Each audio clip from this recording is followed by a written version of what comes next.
Ya, kita memastikan bahwa program prioritas kita guru penggerak, di mana tanpa program itu kita lindungi akan sangat sulit melakukan transformasi berkelanjutan. Kalau kepala-kepala sekolah kita tidak alumni dari guru penggerak, jadi kita berusaha sebesar mungkin untuk melindungi program tersebut yang akan merubah tata kelola kepemimpinan sekolah-sekolah kita. Tapi untuk program pendampingan pembelajaran guru, misalnya pada sekolah penggerak, yang tadinya target kita 10.000 sekolah, ini terpaksa kita turun ke 5.000 sekolah dengan defisit anggaran 226 miliar. Organisasi penggerak sangat terdampak, tadinya rekomendasi kita sekitar 497 M, tapi hanya tersedia 149 M, jadi defisitnya 348 miliar, dan targetnya sangat berkurang.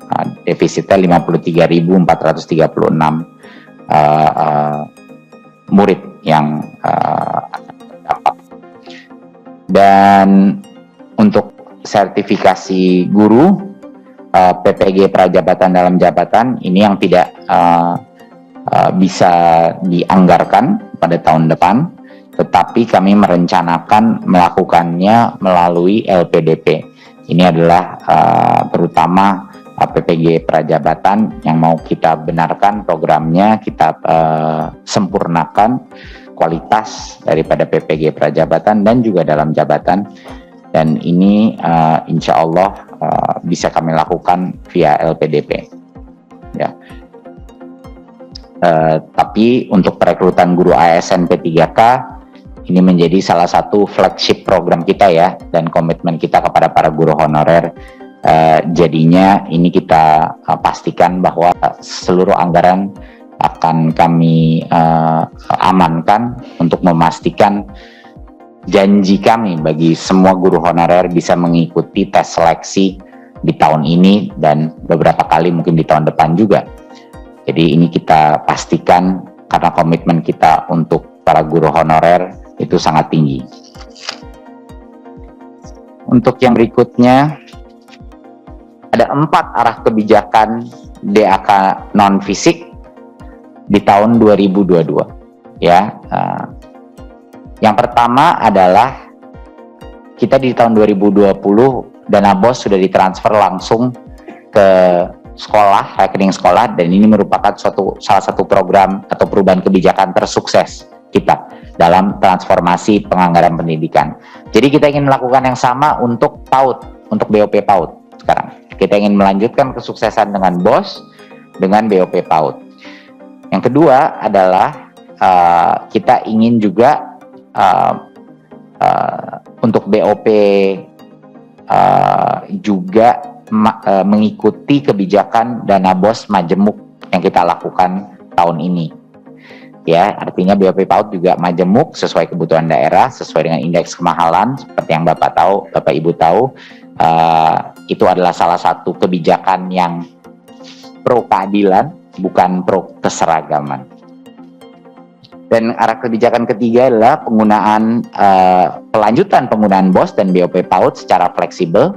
Ini juga merupakan suatu terobosan yang sangat membantu para kepala sekolah di daerah-daerah, apalagi di masa pandemi seperti ini. Dan yang keempat adalah sasaran tunjangan guru tahun 2022 untuk mempertimbangkan guru P3K yang diterima tahun 2021. Jadi ini 4 arah kebijakan DAK non-fisik. Mungkin ada tadi beberapa poin mengenai yang guru honorer. Saya mengucapkan apresiasi atas panja hasil kerjanya yang luar biasa.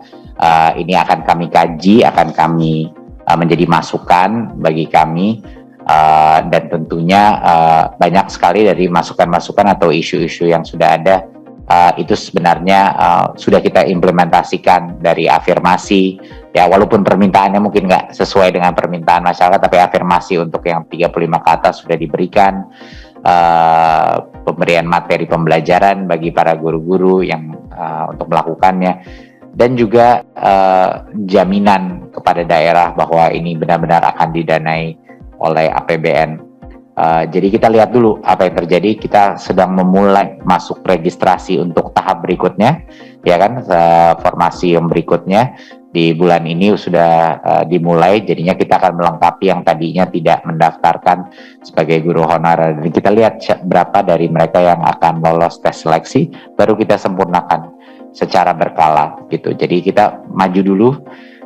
Sedangkan udah 10-15 tahun nggak pernah terjadi ini, jadi mari kita ambil kesempatan ini untuk formasi terbesar rekor 10 tahun terakhir, dan kita apresiasi itu formasi yang sebesar itu walaupun dengan semua ketidaksempurnaannya. Jadi mungkin untuk kita bisa melangkah ke depan dan memberi kesempatan bagi semua guru honorer ini, masukan-masukan dari hasil panja itu bisa banyak yang akan membantu kita menyempurnakan untuk ronde berikutnya dan ronde berikutnya. Hampir semua prioritas mengenai kembali ke sekolah, tentunya kita telah mengantisipasi kalau misalnya PJJ atau hybrid ini masih berada. Itu banyak sekali program-program yang masuk ke dalam anggaran 2022. Saya kasih contohnya kampus pengajar, itu programnya masuk dalam kampus Merdeka, magang bersertifikat. Jadi itu adalah salah satu effort kita untuk mengejar ketertinggalan.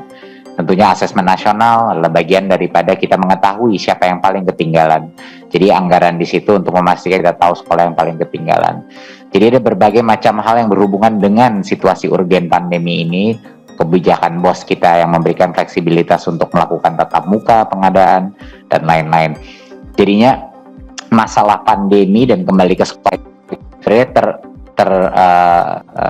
sudah dimasukkan dalam berbagai macam butir pendanaan yang udah ada gitu. Tapi beda-beda direktoratnya kan, ada berbagai macam program.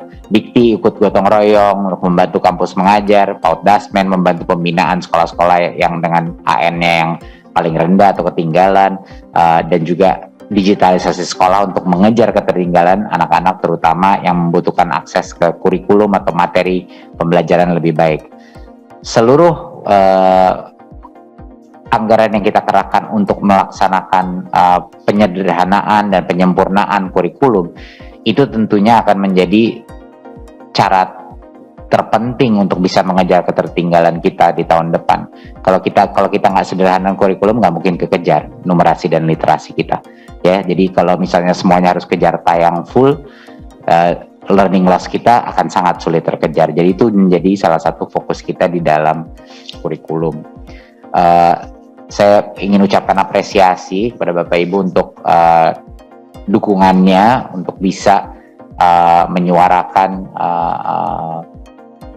perjuangan kita ya dalam mencapai anggaran ini. Tapi tentunya kami juga mengerti bahwa walaupun kita sering berjuang terus sebagai kementerian, kami mengerti juga bahwa kebutuhan negara saat ini di masa krisis ini memang banyak yang urgen dan ada berbagai macam keterbatasan yang ada. Tapi kami sangat apresiasi Komisi 10 bisa mendukung kita di sini, dan simpatinya kami benar-benar merasakan.